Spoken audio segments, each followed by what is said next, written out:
Once upon a time, in a quiet village cradled between two silver rivers and cloaked by the dark, ancient Dogo Forest, lived a girl named Nnenna. She was beauty made flesh, gentle, kind-hearted, with a voice so melodic even the wind would pause to listen. When Nnenna sang, the trees leaned in. Birds fell silent. Her voice was said to soften anger and soothe crying infants. Her parents, humble yam farmers, lived at the edge of the village, closest to the forest no one dared speak of after sunset. That forest, Dogo Forest, was feared, not for the beasts within, but for the drums.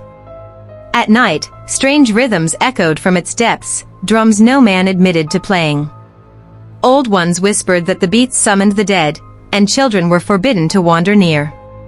Every few years, someone vanished. No blood. No tracks. Just silence. And ash. One evening, the oldest elder, Baba Anasi, passed away. As tradition demanded, the village gathered to mourn and celebrate his life with drumming, dancing, and stories. That night, Nnenna sang her most beautiful song. The air shimmered with her voice. Some said they saw fireflies dance in midwinter.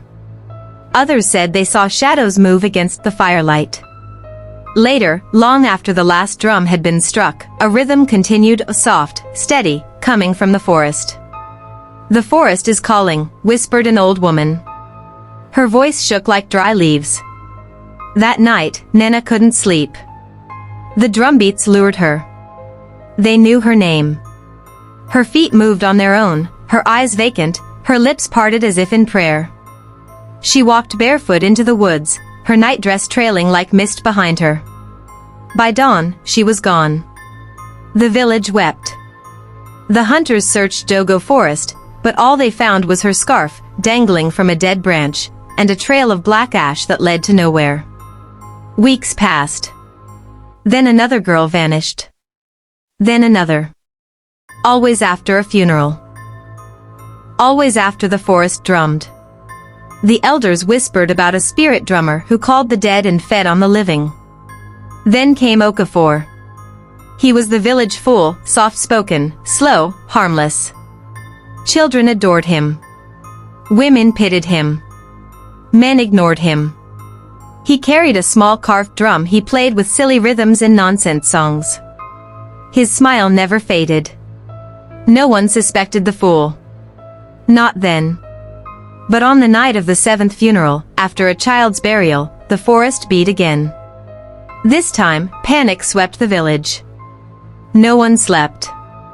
Mama Eid, a fierce widow known for her iron will and secret knowledge of charms, declared, "I will watch the forest tonight. If the spirit comes, I will see it." She left with amulets, a lantern, and a goat's blood-stained blade said to wound spirits. She never returned. By dawn, only her shawl remained, burnt, smoking, at the forest's edge. The village cried for help. A diviner from beyond the Obudu hills was summoned. He arrived with sacred bones, kola nuts, and a white goat. After rituals that lasted for hours, he collapsed into a trance. His voice turned inhuman. His eyes rolled. "The drummer walks among you. He eats with you.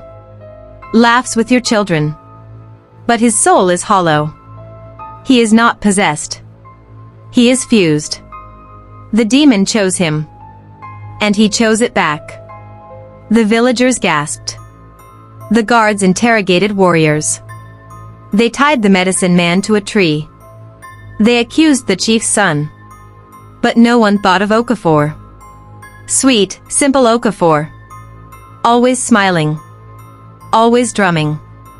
Until Nnenna, the curious boy who once played hide and seek with Okafor, saw him enter the forest one afternoon, alone, and without his usual smile. Nnenna followed. Quietly. Carefully.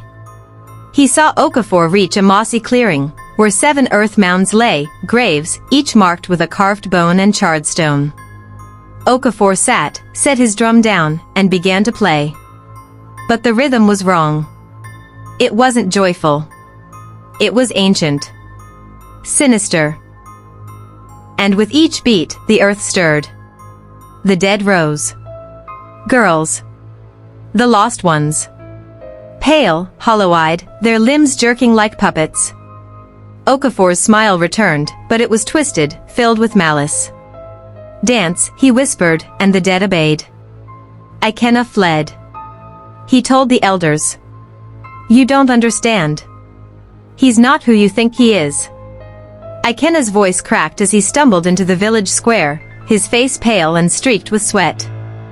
The elders turned, their faces stern, but the boy's wide, terrified eyes demanded their attention. I saw him. I saw Okafor. He's not just the fool. He's something else. The chief stepped forward, his brow furrowed. Speak clearly, boy. What did you see?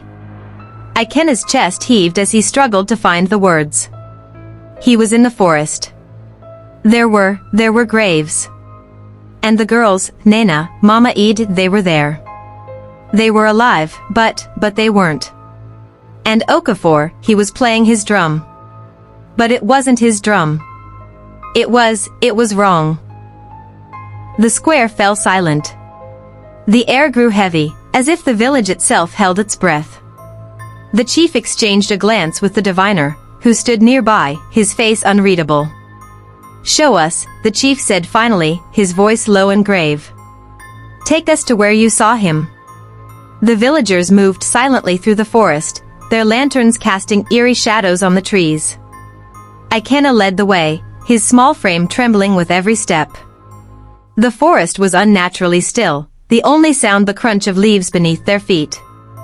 And then they heard it, the faint, rhythmic beat of a drum.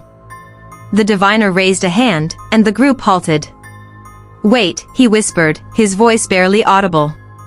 His eyes narrowed as he listened, his face pale. That's not just any drum. That's something ancient. Something evil. The chief tightened his grip on his spear. Okafor? Could it be? The diviner nodded slowly. He is the vessel. He has always been the vessel. The demon has been inside him all along. The group pressed forward, their breaths shallow, their hearts pounding. The drumming grew louder, more insistent, until they reached a clearing. And there he was, Okafor. Okafor's body changed. He grew taller. Bones cracked. His face melted into something older, darker. He was not just possessed, he had become one with the forest's oldest demon, Ojukwu the Hollow, an ancient spirit of music and death, long thought buried beneath the roots of Dogo.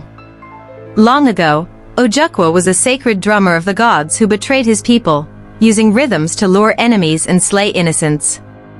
As punishment, the gods tore his soul into 7 echoes and bound them under the forest.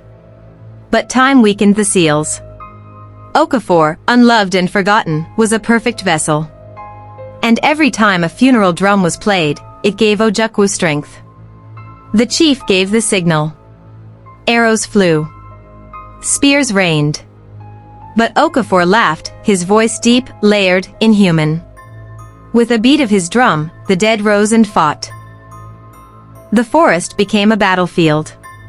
The diviner beat his own drum, one carved from sacred Irako and sealed with 7 types of ash. His rhythm clashed with Ojukwu's in a deadly duel of sound. The trees shook. Birds fell dead. The moon turned red. In a final surge, Nnenna, brave, small Nnenna, leapt into the clearing with Mama Eid's goat blade. He slashed the demon's drum. The beat stopped. Okafor shrieked and burst into blue fire. When the flames died, there was only ash, a melted charm necklace, and a drum split in 2. The forest has been quiet ever since. Or so they say. But sometimes, when the moon is full and no wind blows, faint drumming echoes from the trees. The elders warn the young. Drums are not always music. Some are calls. Some are traps. And sometimes, the gentlest smile hides the oldest evil. Moral. Sometimes, evil doesn't wear horns or bare teeth. It wears a kind face, hums a gentle tune, and waits for you to trust it, before it drums your soul into silence.